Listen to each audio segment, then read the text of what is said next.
Mr. Speaker, ladies and gentlemen of the House, visiting with us today at the Capitol, and I think back over top my head in the gallery above me is Mr. John Bassett, the Chief Executive Officer of Vaughn Bassett Furniture, his son Doug Bassett, who is the Chief Operational Officer of Vaughn Bassett, Jeb Bassett, who is Executive Vice President of Bassett Furniture, and Joe Crawford, who is the CEO of Steel Dynamics in Roanoke. Mr. Speaker, I hope you will welcome these distinguished guests to Mr. Jefferson's Capitol.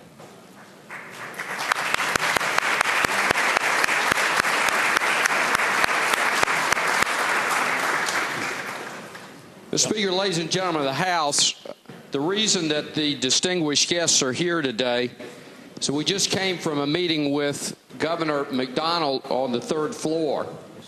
I've known John Bassett, Doug Bassett, and Jeb Bassett all my life. Doug and Jeb and I used to play together when we were kids. John's wife, Pat, was my choir director at church when I was a kid. We've known one another for a long time. I am very proud of John Bassett and Doug Bassett and Vaughn Bassett because they are one of the few furniture companies, manufacturers that have managed, Mr. Speaker, to keep jobs in the United States and not sending them overseas.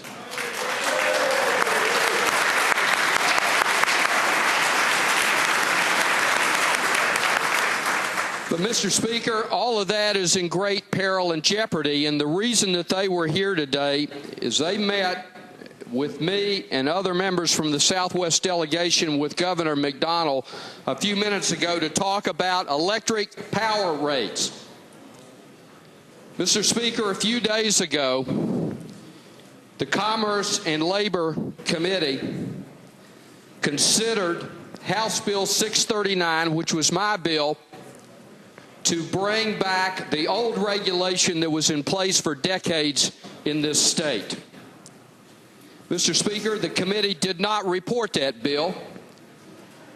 And I am disappointed to say, Mr. Speaker, that the reason that that bill wasn't reported is there was a backroom deal cut for this bill not to come forward. And the reason that there was a backroom deal, Mr. Speaker, is the other bill that we passed out of here, Delegate Carrico's bill to roll back the interim rate increase, would go forward.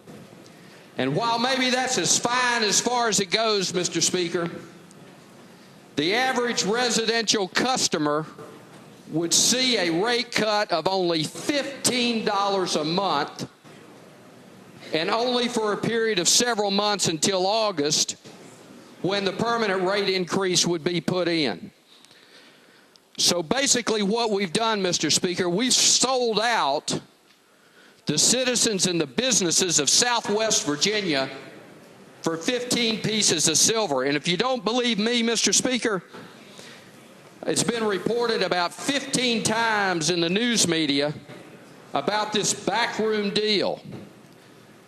From the Roanoke Times, part of the deal in hammering out the emergency rate relief bill was an understanding between top lawmakers and utility executives that the state would maintain the regulatory status quo. From the news in advance, APCO officials took the offensive by agreeing to suspend the rate increase until August if the legislature will kill any other legislation that would impose tougher rules on the company. They're calling that a compromise. Some folks may want to call it something akin to bribery. And APCO spokesman Dan Carson said the action would be a deal breaker if the General Assembly were to accept the subcommittee's approval of tougher regulations.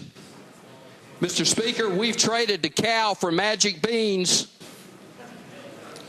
When my bill, HB 639, came before the subcommittee, they voted 7-2 to report the bill. Over the next 48 hours, the dark suits descended on the General Assembly building, Mr. Speaker. And within 48 hours, the tone and the tenor and what went down in the Commerce and Labor Committee changed. Some members made comments and speeches that parroted almost word for word the talking points I heard the power companies making in the 48 hours before the committee meeting. Some said that many of the regulations from the 2007 law are not yet in effect, and we should just let this problem work itself out.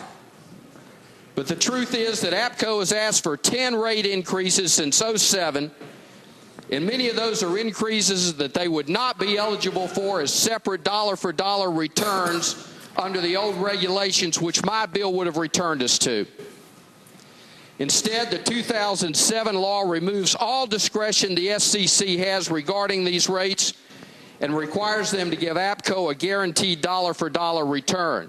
Mr. Speaker, I heard in the committee over and over, well, Ward, you can't guarantee that your bill and a return to the old regulations would result in a decrease. Well, you won't believe me. Will you believe Ted Morrison, who was a judge on the SCC? I called him up over the weekend, Mr. Speaker. Let me read you portions of the email he sent me yesterday. Delegate Armstrong, this is in response to your request for my views relative to electric utility legislation introduced at the current session of the General Assembly. For many decades, traditional regulation by the State Corporation Commission under Chapter 10 resulted in retail rates to consumers that were significantly lower than the national average. Yet Virginia's formerly 4 investor-owned electric utilities were financially strong and provided safe, reliable service. Our sister states of West Virginia and North Carolina, after starting down the deregulation road, simply returned to traditional cost of service regulation. Logical, since the original model wasn't broken in the first place. Instead, Virginia passed in 2007 a major amendment to the Restructuring Act, which guaranteed that rates to retail customers would be higher than they needed to be. He said, I would remind you that I made this statement before the House Commerce and Labor Committee in 2007. Had Harvey Morgan's Bill 3050 been passed instead in 2007, the outcries you're hearing from constituents would be substantially muted.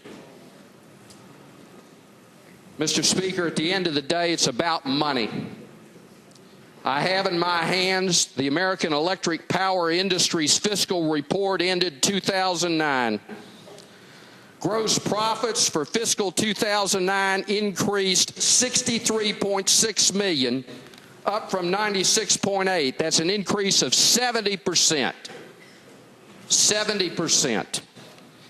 The increase in operating expenses incurred primarily due to higher salaries and employee-related costs, including stock options. I rather suspect, Mr. Speaker, that there's not too many people in the bucket working on the lines getting stock options. And I can tell you who else isn't getting any stock options: the 20% of my constituents that are unemployed. It's about money, Mr. Speaker, plain and simple. Mr. Speaker, we're going to pass an awful lot of bills here in a few minutes. Bills on guns, bills on ethics reform, bills dealing with what I call the minutiae of government. But, Mr. Speaker, we have neglected the single most important issue to the businesses and the residences in a huge part of this state. Vaughn Bassett's electric bill for 1 month is $100,000, $1.2 million a year. It's going to put people out of work. Which is why, Mr. Speaker, that I wish to undertake the extraordinary motion under Rule 81 that the Committee on Commerce and Labor be discharged and House Bill 639 come to the floor, and I do so move you, Mr. Speaker.